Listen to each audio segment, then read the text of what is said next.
Hello and welcome. आज जो हम लोग टॉपिक पढ़ने वाले हैं वो ट्वेल्थ का पहला चैप्टर है।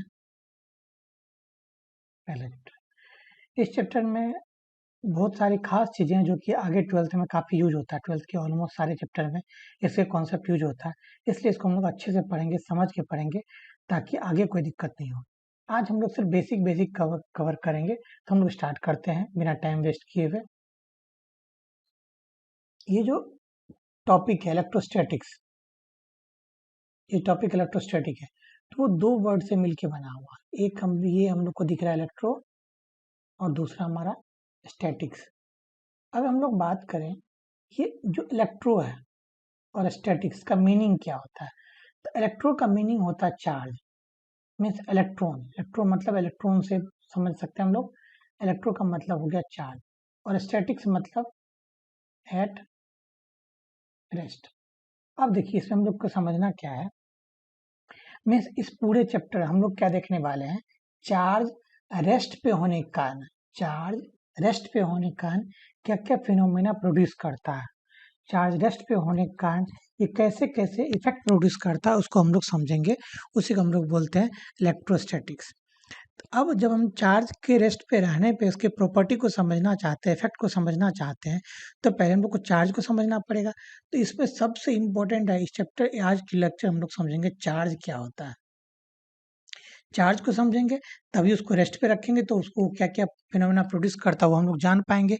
इसलिए सबसे पहले हम लोग चार्ज को पढ़ते हैं। चलिए स्टार्ट करते हैं चार्ज के बारे में। तो चार्ज के बारे में कहा जाता है कि चार्ज जो होता है बॉडी का फंडामेंटल प्रॉपर्टी होता है, किसी मेटल का प्रॉपर्टी होता है। और कैसा प्रॉपर्टी होता है, ऐसा प्रॉपर्टी जिसके कारण वो किसी दूसरे पे इलेक्ट्रिक या मैग्नेटिक इफेक्ट प्रोड्यूस करता है। या फिर हम लोग ऐसे बोलते हैं चार्ज ऐसा प्रॉपर्टी है किसी मेटल का जिसके थ्रू बॉडी जो है electric and magnetic effect produce करता है, उसी को हम लोग क्या बोलते हैं, चार्ज। हमने बोला इलेक्ट्रिक एंड मैग्नेटिक दोनों जो इफेक्ट प्रोड्यूस होता है वो किसके कारण होता है, चार्ज के कारण ही होता है। ये तो हो गया हम लोग का डेफिनेशन। अब चार्ज के बारे में हम लोग और कुछ समझते हैं। तो चार्ज की कुछ प्रॉपर्टी है जिसको हम लोग समझना काफी इंपॉर्टेंट है। चार्ज की जो प्रॉपर्टी है उसी को हम लोग एक एक करके समझेंगे। तो पहला क्या है, ये चार्ज को जब फाइंड किया गया देखा कि दो टाइप का होता है, एक पॉजिटिव और एक नेगेटिव। दो टाइप का चार्ज होता है। क्लियर। तो पहले एक एक पॉइंट तो हम लोग समझ में आ गया, एक प्रॉपर्टी चार्ज क्या होता है, दो टाइप का होता है। दूसरा, चार्ज जो होता है स्केलर क्वांटिटी होता है। चार्ज कैसा क्वांटिटी होता है, स्केलर क्वांटिटी होता है। क्लियर। ये दूसरा प्रॉपर्टी समझ में आ गया। हम लोग तीसरे प्रॉपर्टी की बात करते हैं। तीसरा प्रॉपर्टी क्या कहता है, तीसरा प्रॉपर्टी कहता है चार्ज होता है कंजर्व रहता है। चार्ज क्या रहता है, कंजर्व रहता है। चार्ज कंजर्व रहने का मतलब क्या, उससे पहले हम लोग एक और चीज समझ सकते हैं। चार्ज जो होता है ट्रांसफरेबल होता है, मीन्स एक बॉडी से दूसरे बॉडी पे हम लोग क्या करते हैं, ट्रांसफर कर सकते हैं।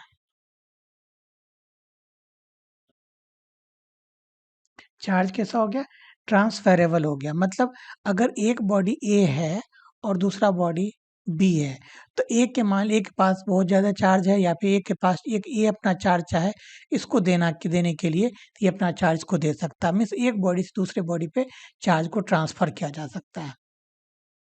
अब इसके बाद हम लोग समझते हैं चार्ज कैसा होता है, कंजर्व होता है। चार्ज कैसा हो गया, कंजर्व हो गया। अब ये चार्ज कंजर्व होता है, इसका मतलब क्या होता है, हम लोग ऐसा कह सकते हैं चार्ज को ना ही हम लोग क्रिएट कर सकते हैं ना डिस्ट्रॉय कर सकते हैं। क्लियर। चार्ज को हम लोग ना क्रिएट कर सकते हैं ना डिस्ट्रॉय कर सकते हैं। क्लियर हो गया। तो अब तो चार्ज को हम जैसे बताया था, चार्ज क्या कर सिर्फ एक बॉडी से दूसरे बॉडी पर ट्रांसफर कर सिर्फ यही कर सकते हैं। इसका मतलब ये हो गया जो भी आइसोलेटेड सिस्टम होगा, आइसोलेटेड सिस्टम का चार्ज हमेशा कंजर्व रहेगा, कांस्टेंट रहेगा। जैसे कि हम लोग एग्जांपल के लिए एक आइसोलेटेड सिस्टम मान लेते हैं, ऐसा हमारा सिस्टम है। ठीक है। अगर ऐसा कहा जा रहा है इस पे टोटल चार्ज जो 5 माइक्रोकूलम है, ठीक है, और चार्ज कैसे डिस्ट्रीब्यूटेड है, जैसे मान लो दिया हुआ है ये पार्ट हो गया, ये पार्ट हो गया, ऐसा पार्ट हो गया, ऐसा पार्ट हो गया, मान लेते हैं इतने पार्ट में डिवाइडेड है। ये पार्ट 1 हो गया, ये 2 हो गया, ये 3 हो गया, ये 4 हो गया, ये 5 हो गया। हम लोग मानते हैं ऐसा डिस्ट्रीब्यूटेड है। ठीक है। अब अगर कोई कह रहा है यहाँ पे 2 माइक्रोकूलम चार्ज है, यहाँ पे 7 माइक्रोकूलम चार्ज है, यहाँ पे -4 माइक्रोकूलम चार्ज है और यहाँ पे 10 माइक्रोकूलम चार्ज है। ठीक है, अब ऐसे केस में पूछा जा रहा 3 वाले पार्ट पे कितना चार्ज होगा। तो जैसा हमने पहले बता दिया है कि चार्ज क्या होता है, कंजर्व रहता है। तो पूरे बॉडी पे अगर हम लोग चार्ज देखें, टोटल चार्ज कितना सम होना चाहिए, 5 माइक्रोकूलम होना चाहिए।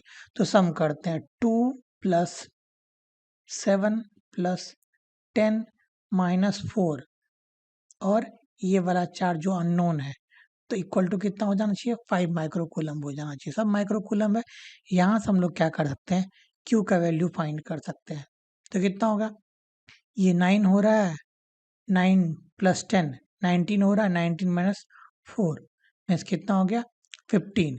और यहाँ कितना, 5 - 15 मीन्स -10 माइक्रोकूलम चार्ज यहाँ पे है। क्लियर हो गया। तो यहाँ पे हम लोग को समझ में आया। तो इसी को मतलब ये हो गया कि इससे क्या पता चला, इसको हमने कैसे फाइंड किया, हमने इस प्रॉपर्टी से फाइंड किया कि चार्ज क्या होता है, कंजर्व रहता है। ठीक है, अब ये जो हम लोग बोलते हैं किसी बॉडी पे पॉजिटिव चार्ज है, किसी बॉडी पे नेगेटिव चार्ज है, उसको हम लोग इससे समझ सकते हैं। चार्ज क्या होता है, ट्रांसफरेबल होता है। हम लोग जानते हैं कि किसी बॉडी से अगर ट्रांसफर करना तो हम लोग इलेक्ट्रॉन को ट्रांसफर करते हैं, क्योंकि इलेक्ट्रॉन को ट्रांसफर करना ईजी होता है। जैसे हम लोग मान लेते हैं ए एक बॉडी है और इधर मान लेते हैं बी एक बॉडी है। ठीक है, तो अभी दोनों मानते न्यूट्रल है। ठीक है, तो ए क्या क्या, एक के पास इलेक्ट्रॉन था, न्यूट्रॉन न्यूट्रल होने का मतलब ऐसे नहीं इसके पास चार्ज है, चार्ज नहीं है। इसका मतलब चार्ज है, बट जितना पॉजिटिव उतना ही निगेटिव है, इसका मतलब ये होता है। तो इसका जो फ्री इलेक्ट्रॉन था, जो बाहर घूम रहा था, इसमें पॉजिटिव भी अंदर, हमने क्या किया, इसके एक इलेक्ट्रॉन को यहाँ से यहाँ कर दिया। एक इलेक्ट्रॉन को हमने क्या किया, +E, हमने इलेक्ट्रॉन को इधर भेज दिया। +E नहीं लिखते, कंफ्यूजन हो जाएगा। ठीक है, एक इलेक्ट्रॉन को हमने इधर भेज दिया। अब इलेक्ट्रॉन को जब इधर भेजा तो क्या हो गया, इलेक्ट्रॉन पे होता है नेगेटिव चार्ज। इलेक्ट्रॉन पे क्या होता है, नेगेटिव चार्ज होता है। इसका मतलब हमने इससे नेगेटिव चार्ज इधर दे दिया, तो इस पे नेगेटिव चार्ज गया, मतलब इस पे क्या हो गया, -E एक्सेस चार्ज हो गया। अब इसका चार्ज क्या हो गया, नेगेटिव हो गया। लेकिन उसी टाइम पे अगर हम लोग इस पार्टिकल इस ऑब्जेक्ट को देखें, इस पे से क्या हो गया, एक इलेक्ट्रॉन कम हो गया, मीन्स नेगेटिव कम हो गया, जिसपे क्या हो गया, +E चार्ज हो गया। तो अगर कोई बॉडी पे कहा जाता है कि पॉजिटिव चार्ज है, पॉजिटिव चार्ज का मतलब क्या हो गया, एक्सेस ऑफ इलेक्ट्रॉन हो गया। क्या हो गया, एक्सेस ऑफ इलेक्ट्रॉन, सॉरी ये नेगेटिव चार्ज, ये हो जाएगा एक्सेस ऑफ इलेक्ट्रॉन, किसके पास हो जाएगा, एक्सेस ऑफ इलेक्ट्रॉन हो जाएगा इसके पास। ये हो गया एक्सेस ऑफ इलेक्ट्रॉन। और ये दूसरा वाला जो है, ये क्या हो जाएगा, इलेक्ट्रॉन डिफिशियंट हो जाएगा। ठीक है, इसके पास इलेक्ट्रॉन का डिफिशियंसी हो जाएगा, डिफिशियंट हो जाएगा। ठीक है, ये इलेक्ट्रॉन डेफिशिएंट हो जाएगा। क्लियर। तो ये जो हमने बताया कि एक इलेक्ट्रॉन डेफिशिएंट हो गया, इलेक्ट्रॉन डेफिशिएंट होने का मतलब क्या हो गया, ये पॉजिटिव चार्ज हो गया। और इलेक्ट्रॉन एक्सेस होने का मतलब क्या हो गया, नेगेटिव चार्ज हो गया। तो कोई बॉडी अगर पॉजिटिव चार्ज है, पॉजिटिवली चार्ज है, नेगेटिवली चार्ज, इसका मतलब हम लोग समझेंगे पॉजिटिवली चार्ज है मतलब इलेक्ट्रॉन डेफिशिएंट है, नेगेटिवली चार्ज का मतलब उसके में एक्सेस इलेक्ट्रॉन है। जो भी एटम होता है उस पर जितना प्रोटॉन होता है उतना न्यूट्रॉन होता है, सॉरी जितना प्रोटॉन होता है उतना इलेक्ट्रॉन होता है, इसलिए वो क्या होता है, न्यूट्रल होता है। अगर उसमें से इलेक्ट्रॉन हम लोग बाहर करते हैं तो फिर वो पॉजिटिव या नेगेटिव चार्ज होता है। अगर इलेक्ट्रॉन बाहर करेंगे तो पॉजिटिवली चार्ज हो जाएगा और जिस पे जाएगा वो नेगेटिवली चार्ज हो जाएगा। तो इस तरह हमने 4 प्रॉपर्टी को एक एक करके देख लिया। अब 4 के बाद हम लोग दूसरे और प्रॉपर्टी को देखते हैं। एक और काफी इंपॉर्टेंट प्रॉपर्टी है जिसको हम लोग बोलते हैं, चार्ज क्या होता है, क्वांटाइज्ड होता है। क्वांटाइज्ड का मतलब क्या होता है, हम लोग ये समझते हैं, किसी बॉडी पे जो चार्ज होगा, ठीक है, किसी बॉडी पे जो चार्ज होगा वो ऐसा होगा, Q = ±NE। N क्या हो गया हमारा, इंटीजर हो गया। N इंटीजर बोल देंगे तो प्लस माइनस को लगाने की जरूरत नहीं है। ठीक है, N क्या हो गया हमारा, इंटीजर हो गया। अब हम लोग यहाँ समझ सकते हैं, जैसे हमने बताया Q = NE का मतलब क्या हो गया, Q हमारा किसी बॉडी पे चार्ज है, NE मतलब N इंटीजर हो गया, मतलब किसी बॉडी पे जो चार्ज होगा वो हमेशा इलेक्ट्रॉन के इंटीग्रल मल्टीपल में ही होगा। क्लियर। किसी बॉडी पे जो भी किसी बॉडी पे अगर चार्ज होगा, चार्ज देखेंगे तो वो क्या होगा, इलेक्ट्रॉन। क्योंकि अभी हमने बताया किसी बॉडी को चार्ज करते हैं तो क्या होता है, इलेक्ट्रॉन को ट्रांसफर करते हैं। और जब हमारे पास ट्रांसफर करने के लिए सिर्फ इलेक्ट्रॉन ही है, तो इसके पास एक इलेक्ट्रॉन हो, 10 इलेक्ट्रॉन हो, 25 इलेक्ट्रॉन ज्यादा हो जाएगा, इसके पास 25 इलेक्ट्रॉन कम हो जाएगा। तो चार्ज हमेशा इलेक्ट्रॉन के मल्टीपल में ही होगा। इसी को हम लोग क्या बोलते हैं, चार्ज क्या होता है, क्वांटाइज होता है, क्वांटाइज। इसी को हम लोग बोलते हैं क्वांटाइजेशन ऑफ चार्ज। इसका मतलब चार्ज क्या हो गया, क्वांटाइज्ड हो गया। ये हो गया फिफ्थ प्रॉपर्टी। और प्रॉपर्टी हम लोग देखेंगे, बहुत सारी प्रॉपर्टी हम लोग पहले से भी जानते हैं, जिसमें एक सिक्स प्रॉपर्टी आता है, मीन्स लाइक चार्जेस। अगर हम लोग बात करें लाइक चार्जेस क्या करता है, लाइक चार्जेस रिपेल करता है, रिपेल करता है। और अनलाइक चार्जेस क्या करता है, अट्रैक्ट करता है। अनलाइक चार्जेस क्या करता है, अट्रैक्ट करता है। तो ये चीज हम लोग को समझ में आ गया, ये एक अलग प्रॉपर्टी हो गया। इसके बाद और भी प्रॉपर्टी है। और प्रॉपर्टी क्या कहता है,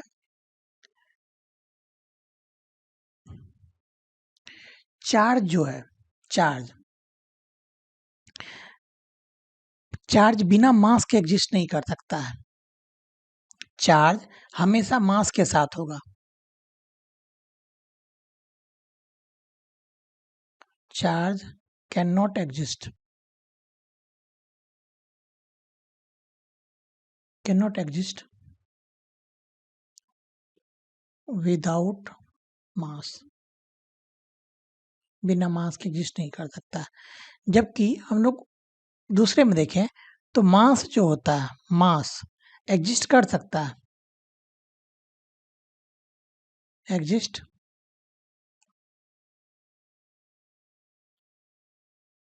विदाउट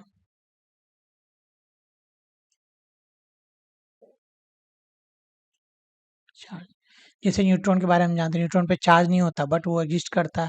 तो हम लोग कैसे, मास जो होता है विदाउट चार्ज एग्जिस्ट कर सकता है, बट चार्ज कभी बिना मास के एग्जिस्ट नहीं कर सकता है। क्लियर। एक और प्रॉपर्टी है कि चार्ज जो होता है इनवेरिएबल होता है। चार्ज क्या होता है, इज इनवेरिएबल। चार्ज इनवेरिएबल होता है। अब चार्ज इनवेरिएबल का मतलब क्या होता है, ये भी समझते हैं। चार्ज के इनवेरिएबल होने का मतलब ये होता है कि चार्ज पे वेलोसिटी का कोई डिपेंड नहीं कर, वेलोसिटी पे डिपेंडेंट नहीं होता। जैसे आइंस्टाइन के फॉर्मूला के अकॉर्डिंग जो होता है, मास जो होता है वो वेलोसिटी पे डिपेंड करता है। जैसे ये फॉर्मूला होता है सी स्क्वायर, ये फॉर्मूला होता है। मीन्स मास जो होता है ये रेस्ट मास, रेस्ट में जो अगर वेलोसिटी चेंज होता है तो मास क्या होता है, चेंज होता है। बट नॉर्मल जो हम लोग बॉडी की वेलोसिटी देखते हैं वो वेलोसिटी के काफी कम होता है, इसलिए फर्क नहीं पड़ता है। बट ये अगर वेलोसिटी काफी हाई होगा तो ये फर्क पड़ेगा। बट चार्ज में ऐसा कोई इफेक्ट नहीं होता है। तो ये हो गया हमारा चार्ज का प्रॉपर्टी। अब चार्ज का प्रॉपर्टी हम लोग समझ गए, तो चार्जिंग हम लोग समझ सकते हैं। चार्जिंग अलग अलग टाइप के चार्जिंग होते हैं। जैसे चार्जिंग का मेथड होता है, चार्जिंग का मेथड जो कॉमन मेथड है, ठीक है, method of charging, method of charging. अब मेथड ऑफ चार्जिंग क्या क्या होता है ये हम लोग समझते हैं। एक जो काफी पुराना है, फ्रिक्शनल मेथड। फ्रिक्शन चार्ज हम लोग कैसे कर सकते हैं, फ्रिक्शनल के हेल्प से। मतलब हम लोग जब दो बॉडी को रब करते हैं, सबसे पहले हम लोग फ्रिक्शन से ही चार्ज को ऑब्जर्व किया गया था। तो जब दो बॉडी को हम लोग रब करते हैं तो क्या होता है, एक का चार्ज हीट के कारण एक का इलेक्ट्रॉन दूसरे इलेक्ट्रॉन पर ट्रांसफर हो जाता है, दूसरे ऑब्जेक्ट पे ट्रांसफर हो जाता है। तो इससे क्या होता है, ये चार्ज हो जाता है। ठीक है, ये फ्रिक्शन वाला मेथड हो गया। दूसरा कंडक्शन, कंडक्शन मतलब एक पे अगर ज्यादा चार्ज है और दूसरे पे कम कम चार्ज है या चार्ज नहीं, तो हम लोग क्या कर कनेक्ट कर देते हैं, कंडक्टर से कनेक्ट कर देंगे तो पोटेंशियल के through flow, potential high potential low plus potential तरफ चार्ज फ्लो कर जाता है और क्या होता है, दूसरा बॉडी भी चार्ज होता है। ये कंडक्शन हो गया। तीसरा होता है इंडक्शन, ये दूसरा क्या हो गया, कंडक्शन, इंडक्शन। इंडक्शन क्या होता है, उसमें चार्ज इंड्यूस होता है। जैसे मान लेते ये एक बॉडी है जिस पे चार्ज नहीं है, बट यहाँ पे एक बॉडी है जिस पे चार्ज है। तो ये क्या करेगा, इसके इलेक्ट्रॉन को अट्रैक्ट करेगा और प्लस को इधर कर देगा।